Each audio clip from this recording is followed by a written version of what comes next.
The Last Night on Maple Street. Chapter 1. The Unwanted Guest.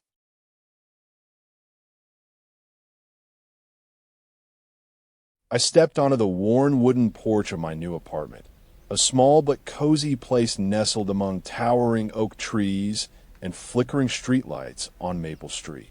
As dusk painted the sky in shades of crimson and gold, an unsettling chill crept over me, despite the late summer air. I couldn't shake the feeling that someone was watching from behind those looming windows, waiting for my arrival. The once charming house now felt like a relic, bearing the weight of years untold within its walls. The owner's hasty departure and peculiar instructions, "Leave by morning, Lila," only added to the unease. As I entered with trembling hands, the door creaked shut behind me, a sense of isolation settling in.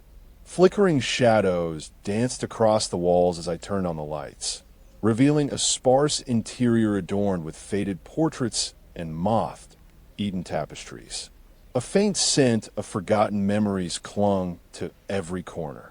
In the living room, an old journal lay open upon the coffee table.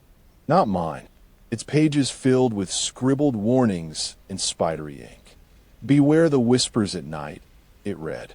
An unsettling message from an unknown hand that made my heart quicken. My first night passed uneventfully save for a few creaks and groans, until just before dawn when I heard a low scrape outside. Throwing off my blanket, I crept towards the window.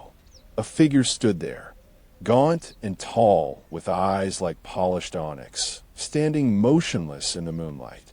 My breath caught as he raised a long finger to his lips in a silent command for silence. In one fluid motion, he vanished into thin air before I could scream. Dawn broke, but when I rushed to check if it was just a trick of the light, he was gone. The journal's words echoed through my mind. "Beware the whispers at night." I couldn't ignore them anymore. The morning brought an envelope slipped beneath my door. A single sheet with only 2 words, "Stay away." No sender or date marred the cream dot-colored paper. My stomach soured as I read it, and the apartment's eerie quiet pressed in around me. That day passed with whispers of the neighbors' strange behavior filtering through the thin walls, their voices hushed yet unmistakable. A soft touch on my shoulder startled me. I whirled to find only empty space behind me. Dinner finished, I settled into a worn armchair by the window as twilight approached, fingers tracing old photographs and newspaper clippings about Maple Street's dark past. The apartment had seen its share of tragedies.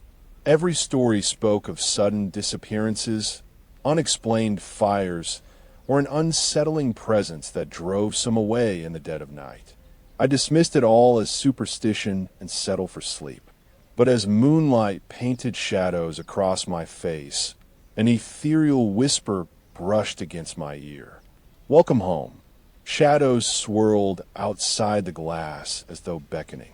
A cold breeze stole through before the window slammed shut, shaking the frame with a low rattle. "Il s'est beau applies." In the stillness that followed, my gaze fell upon a section of the tapestry that shimmered brighter than the rest. Pulling it away revealed a small key and a note penned in red, for the door. The key fit an old chest buried beneath my bed. Its lid opened with a heavy creak. Faded photographs depicted people I had never seen, alongside newspaper clippings about Maple Street's residents. Each article ended abruptly mid-story. A chill ran down my spine as I recognized their faces from my research, victims of the very hauntings I dismissed. The final photo showed me. A sudden gust whipped through the room, whipping aside the tattered curtains and revealing an open window. My heart racing, I approached it cautiously.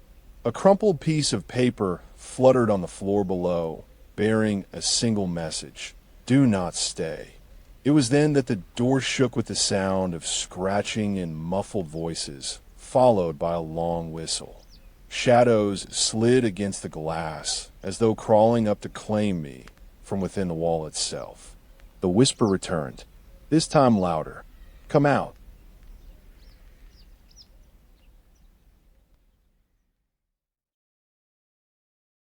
Chapter 2. The Whispering Walls.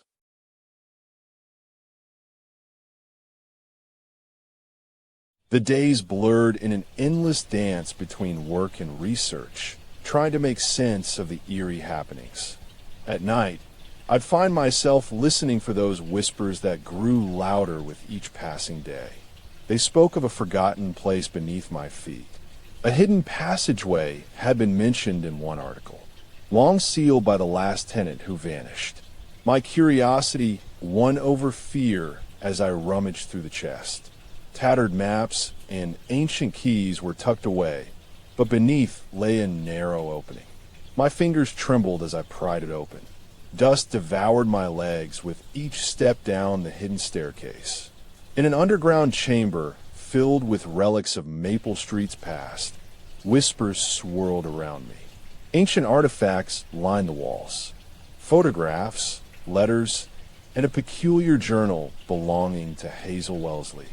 Her entry dated back decades.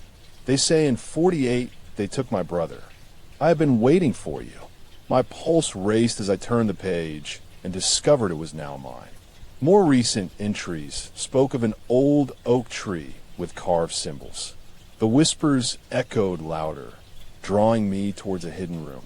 A door materialized before me, adorned with runes that matched the ones on my bedroom wall. Hazel's words had me searching outside in the moonlight. The ancient tree stood, its bark gnarled and twisted as if by an unseen force. Symbols were carved into its heart, pulsing with an eerie blue glow when touched. My fingers lingered on one until they ached. Suddenly, a gust of wind and Hazel's journal spilled from my grasp. Its pages rustled in the night air, revealing more about Wellesley's brother Silas. He was taken under the moon by the Presence, an entity linked to Maple Street's curse. Another entry spoke of whispers leading one away forever when they least expected it. The wind died as I read on, a single word echoing, Mine. In that instant, Hazel appeared beside me, her gaunt form speaking in a voice long gone with the wind. He came for you, Lila.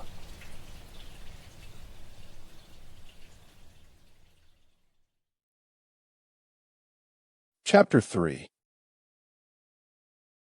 The Haunting Revelation.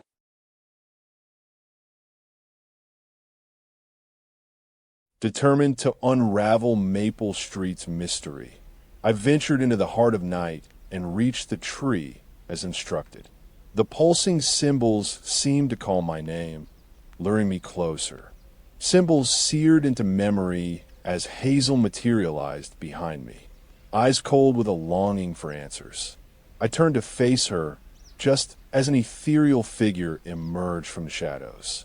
A woman in Victorian clothing. She revealed herself as Abigail Wellesley, Silas's sister. The Presence took him and many more. As she spoke, darkness swirled around us, and Abigail was pulled back into it. I stumbled for my car keys, racing home to find Hazel sitting on the bed, journal open at a drawing of this very moment. Her eyes held an unspoken plea. Leave Maple Street now. The Presence had claimed another victim, but she remained steadfast. You are mine, it whispered in the back of my mind as I fled with Abigail's blessing. Unfazed by daybreak, I pored over journals and research within those hidden depths. A pattern emerged. Each occupant had discovered a long, buried history. Maple Street was a nexus between worlds. The Wellesley siblings were drawn to it, an old oak at its center, which held power. As night fell, Hazel joined me once more and revealed the tree's secret, a portal leading beyond this world. Desperate for answers, I returned with torches. Abigail welcomed my resolve. Silas's photographs surrounded us. With trembling hands, I touched the ancient oak. Darkness yanked me into another realm. I found myself in the presence's domain. Hazel and others were shown their fates. Mine too awaited. In a burst of light, I stood before an ancient door bearing runes. It opened to an empty chamber, until it didn't. There they all waited. Abigail, the woman from the tree, and so many more who had heard its call. They spoke in silence, waiting for me as Hazel's journal passed into my hands with a final message: unseal what lies within. I returned home, unlocking it to a flood of knowledge.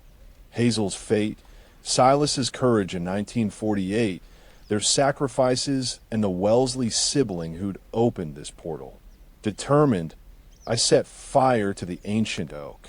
The presence had consumed all that could have unsealed it. An eerie calm descended. In the morning silence, a door appeared at my feet, to an infinite void of possibilities. With heart full of courage forged in darkness, I took the first step into the unknown and out of Maple Street's shadowed past. The journal and a single key remained behind with Hazel as I stepped towards new destinies.